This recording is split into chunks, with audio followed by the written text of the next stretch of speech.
strategies, when they fail, I think that you can fail on different levels.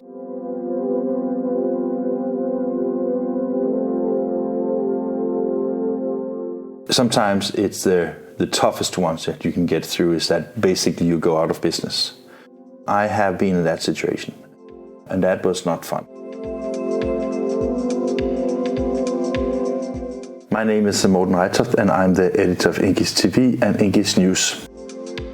You can always come with excuses that it's because of the market, or it's because of, in our case, our bank went out of business, so we had difficulties finding a new bank. But when the day is over, it's basically because I was not good enough as a CEO and a manager of that company, to be honest, right? Doesn't feel so good to tell you that, I must admit, but I am trying to be open and honest, so I also have to talk about the failures. I must say, I've never thought about this, but spontaneously, I would say if you change your strategy every 5 minutes, you are simply an idiot and should not be a CEO of a company. Mm-hmm. For me, I can only talk about the printing industry, and unfortunately, the printing companies have not any idea about future strategy. Mm. And if they have, they mostly don't have the financial power to realize it.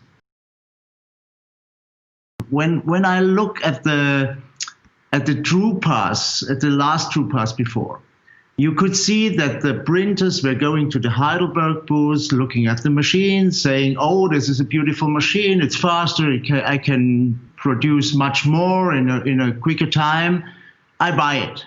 And then the business will come. And it worked so many times. But now I'm afraid the time is over. You have to have a strategy about where you want to go. Mm. And if you don't have that, you are lost, and there are many printers in the market that are lost. Yes, of course. If they don't do, there's no business in the future. Look at the market. How is it at the moment? We have the big online printers. They take all the business with flyers, with brochures, with saddle-stitched whatever things. Then we have the advanced digital printers. They are connected to online business. And the only guy I have in mind, I must say, is a really young guy. Schätzl Print Emotions is one of the guys who understands the business, who has a clear strategy about where to go. And I think he's successful. I don't know his figures, but I'm sure he's successful. His marketing, everything is a perfect package about how you should act in the printing industry. What I have learned from this one, however, is trying to build something that has a stronger ideation, so the fundament of the company is bigger, better, more well-defined. I always also try to build something that has a stronger economy, which was, to be honest, been a little bit difficult here during the crisis, because we came from a very good situation up till Drupa, and then with the postponing of Drupa, quite a lot of business went away, to be honest, right? So first of all, you have to look at yourself and evaluate whether the reason why you are not performing as good as you can is because of yourself. It's a very, very difficult job to do and to think of. But I think if you are very, very honest with yourself, you can take a look in the mirror. I'm sitting in front of a camera, that is a little bit intimidating, but you can take a look in the mirror and look whether your business is developing in a positive direction or not. If you have been heading the company for some time and the company is not developing into more profit, into growth, or maybe recognition in the market, or developing new service and product, I think it's time that you really, really consider your own future. What are the customers or your customers' problems? Even if I didn't have identified these problems in regards of printing and supply chain or whatever, you have to think about what are the problems? How can I help them to solve the problems? How can I help them to make better business? And okay, this might not be the academic version of strategy discussion. But if you think about that, and if you do that with all your customer segments, like, let's say, automotive, finance, IT, whatever, and you define these targets, then you have a good chance for a new business in the future. And my point is that I say that it's a good strategy. Sometimes people say, yeah, but I don't have the money that can bring me from A to B. Sorry to say that it's either a wrong strategy or it's a too bold strategy. And I just recalled the title of a book. The title is How to Eat an Elephant, and the answer is in smaller bites, right? You cannot take an elephant and eat it in one bite unless you have a very large mouth, of course. But the thing here is that goes also for strategies. If you build a strategy that is too bold or too big or too ambitious to have in one go, then have like milestones, take them steps by steps, and at least work in the right direction. And that can be from everything from investments to staffing to marketing to what kind of products and services you want to do. But if you don't do anything, I'm pretty sure that you will be in the same position as you are in now, or maybe even in a worse situation. So that is, of course, important to do that. Then you can say that, okay, should I write it down? Should I spend a lot of hours in writing some kind of article or some kind of business plan or some kind of, internal memo for things? If you're a one-person company, that might work. I once spoke to a consultant. He said, if you can't remember your idea tomorrow, then it's a bad idea. And I tend to believe him, and I think that's right. So when you write down a business plan, it might not be so important if you're just a one-person company. If you're a two-person company, let's say that you're two owners, you have a partner, I think it makes a lot of sense because you have to communicate, you have to agree on where you want to go with things. So that is another reason for putting it on paper. Another thing, and that is if you have even more people involved in your company, that can be employees, it can be stakeholders, it could be shareholders, it could be anybody basically, even your wife maybe, right? You end up in a situation that, hand over the document, explaining your current situation and where you see your own future. That can be it's a very, very tough process to do it. But when you're done with it, I'm sure you will love it because that is where your minds get to paper. And that is where you can afterwards start, mingling with the milestones and turn the plan into operation. And I think that is one of the things that you should really consider. The value of the business plan or the strategy is to be able to make it operational. The most important thing in a strategy is to have a look in the future. You have to have a stomach feeling about where is the market going. What are the needs of your customers?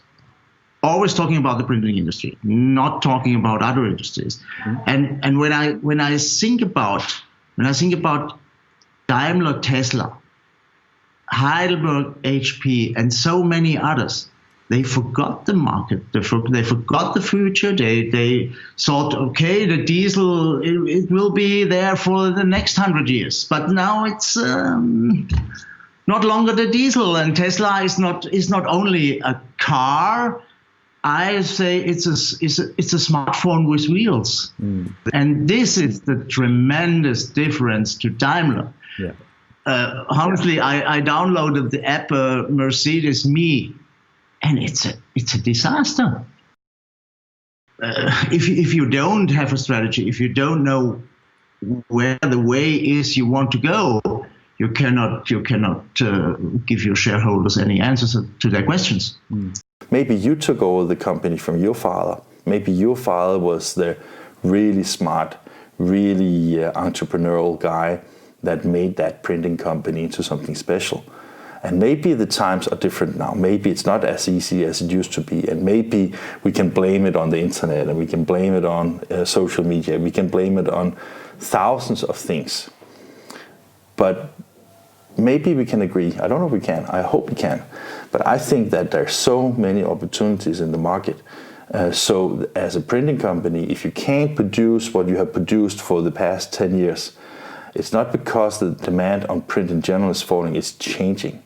And that is why we see a shift from offset to digital. That's why we see a shift into packaging and labeling. It's why we see textile and large format and all these different segments. They have tremendous growth, and some segments in the printing industry, also in the commercial printing industry, see extreme growth. For example, the online printing companies and the specialists, the niche printers, they have also good times. I think that this COVID-19 situation is changing a lot of things. Some of the things that some of us have been talking about already is what kind of equipment is needed after the COVID-19. Will it change the demand of print? How will the exhibition look and be after the COVID-19? I mean, a lot of things. And all these things comes basically back to the fact that about strategies. Before talking about how a strategy or why strategies fail and what the consequences of this is, maybe we should take a little look into what is a strategy. Some might think that no, we don't need a strategy because we just go ahead and follow the stream and we develop according to what the market needs. That is actually a strategy too. But I think that the reason why I am a true believer in strategies is because that is the roadmap taking us from A to B with our businesses. I like to compare it to how you would drive a car in the past before GPS. You wouldn't just jump into the car, turn it on and drive somewhere unless it was a Sunday's tour. But if you wanted to go from A to B, you would probably use a map in order to make sure that you get there in the shortest possible time and on the best roads and all these kind of things. And a business plan is essentially the same. It is defining how you get from where you are to where you want to be. Yeah, I must say I'm a little bit old-fashioned in this case. The normal style today is we love each other, let's have another meeting, let's discuss, could this strategy be the right thing? Is everybody feeling comfortable? I say the only way is to make it top-down. You give it and you drive it through the company. Of course, today it's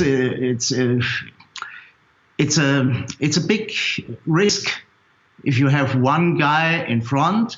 If it's not the right guy, then it's a problem. Then you have a problem. And I see that we have more and more not the right guys on top positions, having not the really, let's say, experience in our industry. And if they then make the wrong decisions, then everybody has a big problem. Yeah? And it's of course important. You have to hear on your organization. But if the decision is made and if the direction is clear, then there should be no discussion about the direction. But of course, you have to talk, you have to listen, you have to discuss with people about the things around the strategy.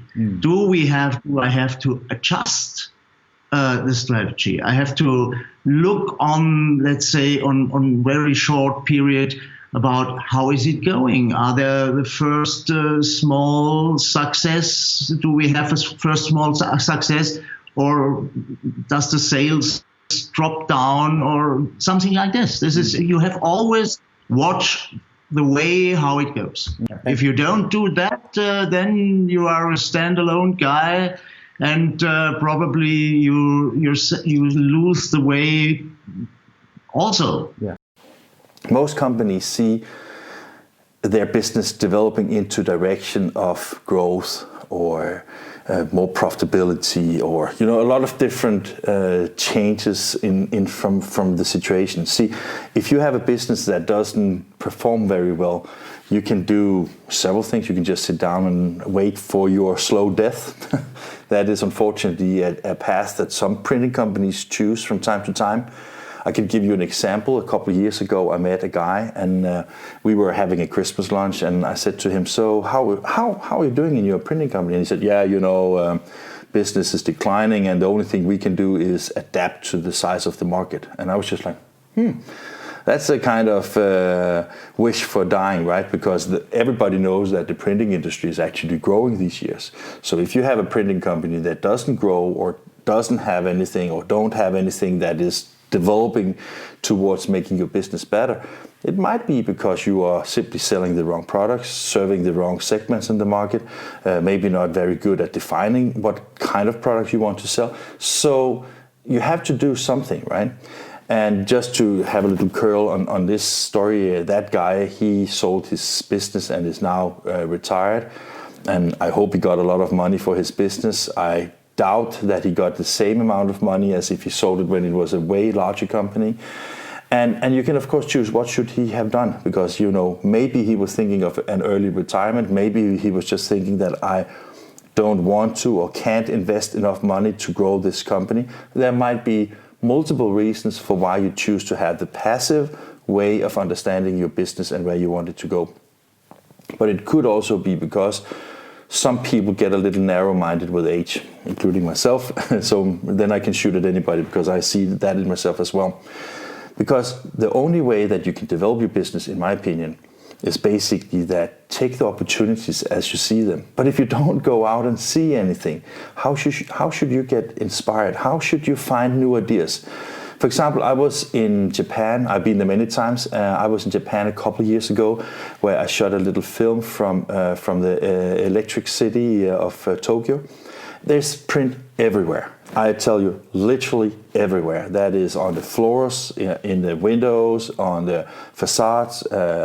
It's leaflets and brochures when you get in. There are even people that hand out the leaflets when you're passing by. It's postcards. It's like everything. And I was just thinking that, when you are in a market where there's so huge consumption of print, it should be an inspiration for a lot of printers to say that, okay, we do have capabilities, we do have a production, we just have to inspire our clients to use print more than just sit and wait for the sudden death. And you can say, what does that have to do with the strategy? Yeah, the strategy, I'm not in a position to tell you what to do and what you shouldn't do and things like that. That is not my point. My point is simply that a strategy that takes you from A to B is your understanding of your current situation and where you want to be in the future. Yeah, fear is not good in an organization. I must say, the problem is that if you sit there as a CEO, you don't believe that the people have fear from you. You think, oh, I'm the nice guy. Everybody loves me, but this is a really, really tricky thing to get a real feeling about how is it in your company and in which strip are the people. It's not easy. I think that some might be thinking that, okay, we should do a business plan because our bank requires us to come with a business plan. And yes, they do, because they don't want to lend you any money, or nobody wants to invest in you if they have no kind of, I wouldn't say security, but at least, an understanding that you are working on something that they can also believe that gives them certainty about your development. So some people believe that you should make the business plan or the strategy because of the bank or because of auditors or because of investors. Don't.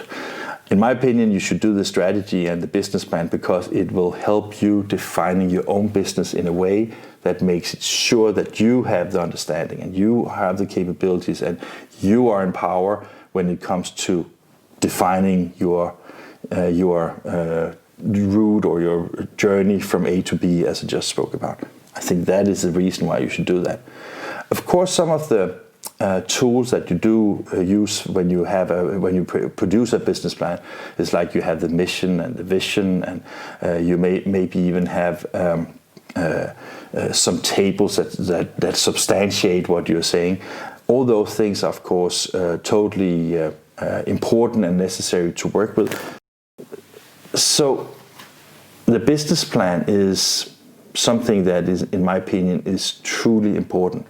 And see, that is the reason why I wanted to talk about when strategies fail. Because maybe the most important thing, and we're going to talk about it in a second, is when other companies or even your own company fail and they do it because of a strategy. It's very, very important to learn from it. Because if you end up having let's say that you start another business or you get involved with another business and you repeat and do the same errors as you did the first time, or you don't listen and learn from failures from others, you may end up being a failure yourself. And nobody wants to be a failure. Everybody looks to become a success because that's where the glory and fame and the money and all the things that are part of things that drives us can be found. If it doesn't work, then you, of course, have to change or stop the strategy. This is a difficult thing, I would say. When I look at myself, when I decided the strategy for Weiblingen, when I decided to don't have any offset printing in the Weiblingen location and going purely on digital printing. If you do that, and if you then see it doesn't work for whatever reasons, because you have a wrong picture of the market or whatever, and you have invested heavily, and you have put out the offset presses and all the iron, then you are fucked. Let's take a packaging printer who has a more or less good business. It's going okay, but you want to do better. And then you have the idea, or you have heard that digital printing is the big hit in the future, and you have the idea to have a web shop where you can create boxes, individual, etc., and you invest in a digital press at a manufacturer who has also the same idea, and you invest in a web shop, and then suddenly you think, who the hell needs 50 or 100 boxes? There's still no market. It's nothing. Nobody needs that. And then you have a problem, and then you have stock. I know two packaging printers who did that, and they failed dramatically. Okay, it will not kill them. They are strong enough to survive this, but this is cost a lot of money. To be honest, when I was thinking of when strategies fail as a title for this little presentation, I didn't plan to actually expose myself as a failure. I think that what I'm doing now with Inkish is something that is important. It's important to me, it's important to my staff, it's important to a lot of people in the industry. And I think that the open communication that we have is something to learn from. But to be honest, the idea when I put the title on was more to talk about, the others' failures. Because, if you look at Kodak, they missed the opportunity totally. I think they are one of the classroom examples on failures. Kodak is, of course, an interesting case. They had so many years with tons of money, which they got from the analog business. And they have been the inventors of the digital photography, but they put it in the very lower thing because they thought, it could influence our good business, and everybody knows what happened. They were a beautiful, good company, profitable company. And now I don't know what they are at the moment. They are doing here some digital printing and some whatever. But that is, as I said before, Tesla, Daimler. And I'm afraid that they will also not completely lose, but they will not be that strong as they have been before. They had the opportunity. They practically owned the world, right? When it comes to photos and photographics and all that thing. And boom, then came digital cameras. They didn't see it come, and I think it didn't take a long time for a company like Kodak to just vanish, basically, right?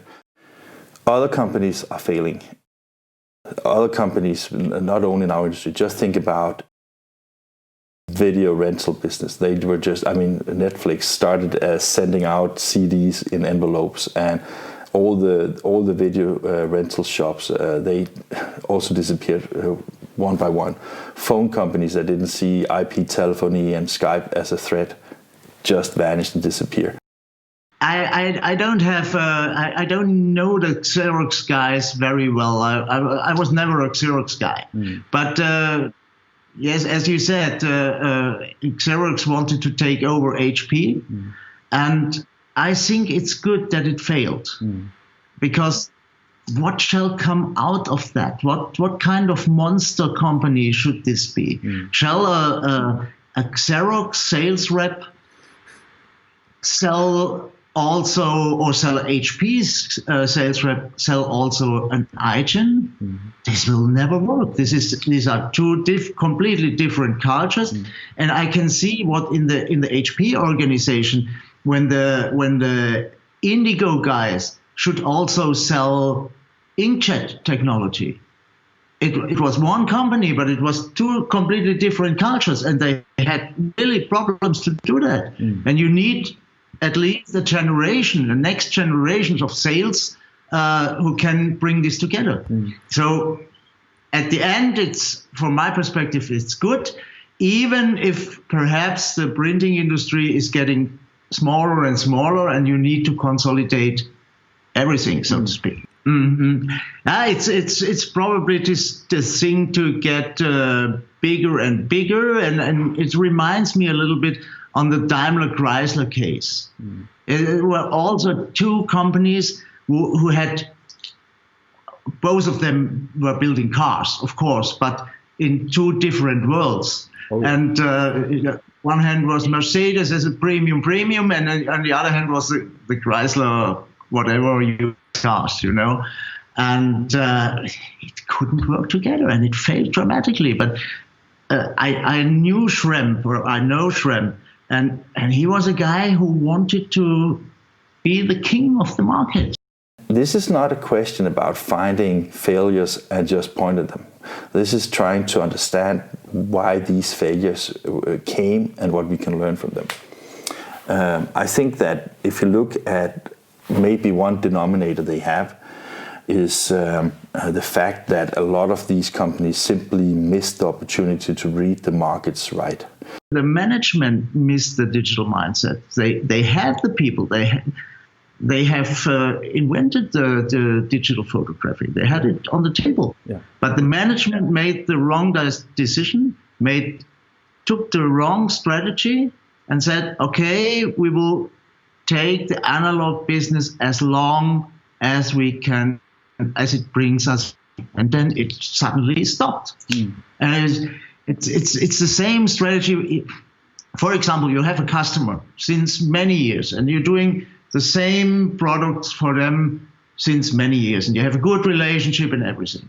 But of course, the prices, if you do that, for example, for 10 years, this job, but of course, the prices today are much too high against the market. And then it's your decision or your strategy that you say, okay, I take the money as long as I can. But at the moment, if a new marketing director is coming into to your customer, and he makes Ausschreibung. He wants to make you test the market and figure out if he... And then you are suddenly 30% higher than your competitors, then you are lost. What do consumers want? What do the market need? How does the market change in a way that makes sense to everybody to learn from? And when I have been criticizing, for example, Heidelberg and their strategy, simply because I can't see how they are judging the market in how they communicate and things like that. And this is not because I want to point fingers to them, because that's not the media for this one. I'm just saying that when companies fail, regardless of size, regardless of what products they sell, and regardless of what industry, it's often because they misread the market. They misread the demand in the markets. And that is something that you can learn from.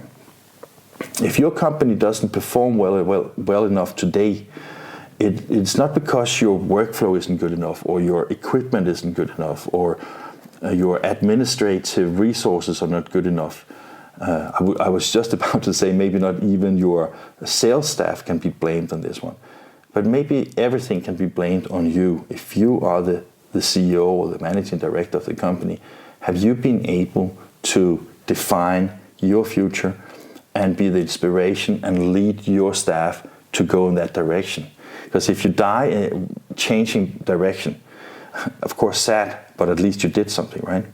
And if you are a family-owned company and you have inherited the company from a previous generation, you owe it to them, basically. You owe to get into the game and see how you can do a change in your company so you can grow from that.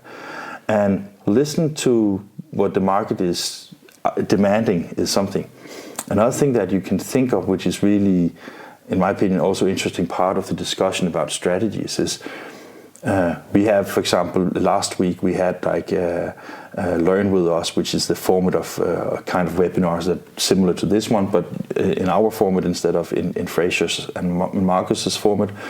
And we had like people teaching about pricing and discounts and things like that. And you know, have you ever considered to take a list of all your clients and all the products and services you produce to them, and take a deep breath and look at them and evaluate how many of these customers' prices could you increase your prices or increase your margins on these without sacrificing the customer relationship? Because what is a customer relationship? Yeah, it's not just about a piece of paper with some ink on it. It's also your staff, the knowledge you have with your customer, the understanding of their needs. And if you can't increase the prices because of an increased service level you have with them, maybe you have just not defined your value to the customers at that time.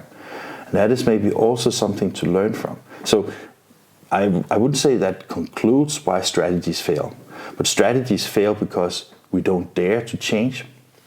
We are essentially conservative in the sense that we don't want to have new things. And when the day is over, you can probably survive in an okay business without the change. So it's not because you have to force change. But think about your company in a 10 years period, in a 5 years period, in a 2 years period. And then look back the past 10, 5, 2 years and see how much the market have changed.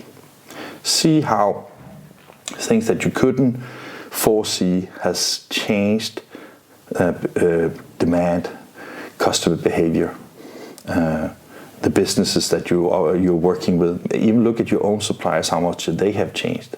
The market is not in a position where it won't change. It will change always. And you can decide for yourself if you believe it's a sane decision to follow the market and be able to deliver on the demands that are requested. Or you can just say that the industry is not as good as it used to be, and therefore you will be in a situation where the market will probably just disappear between your fingers. Just slip away, right? So you can, even when you see in your local newspaper, you can see that if there's a bankruptcy or if there's a business that is struggling, you can maybe even read that article and learn from it. I would say in these times, in these pandemic times, it's the right time to give full power. Yeah. If you feel that your strategy is right, then you should go bring the grip on the street, because all the competitors are now hanging around and don't know what to do. This is the right time, and this is also what I tell to my guys. Now we have to speed up and to come back to Schätzl. He's doing absolutely the right thing. I see him in Facebook, in LinkedIn, in whatever, with brilliant videos made by you. And this is the right strategy. This is giving, in Germany we would say, Vollgas. Yeah, it's. I have been many years in top positions of a public company, and I have been in many meetings together with the board. And I can only speak about my experience. We had, or we have in Elanders, we have a main shareholder, a main owner. And of course, as a main owner, you are the guy to say, this is the direction we go. And we had a board who was with some union guys, which you have to have in a board. And we had some other guys, mostly friends of the main owner, so to speak. And everybody was sitting there and waiting, what does the main shareholder say? What is the direction? And the direction was mostly about how much profit can we make? Oh, that's a nice discussion. But there was nobody having any idea about the business. And even if there were some directions or strategy out of the board, if these strategies fail, it's never a board member who has to leave, never ever. It's always the CEO who has to leave. And when I look at Deutsche Bank, for example, so many stupid decisions, so many different CEOs, but still the same German in the company. It's a good question, because I'm always wondering about how these things can happen and how this works. I would never be. It starts with the government. Let's say we have this health minister who is a banker, and I would never be able. I don't think that I would be able to be a CEO of a bank. And I'm wondering how guys who are coming out of a different industry, of a completely other industry, how guys are thinking we can manage that, we can do it. I couldn't do it. I hope there's a lot of people out there. I think that Fraser and Marcus and Keris have done an excellent and fantastic job gathering so many interesting speakers and just give back to the industry information that I believe is truly important.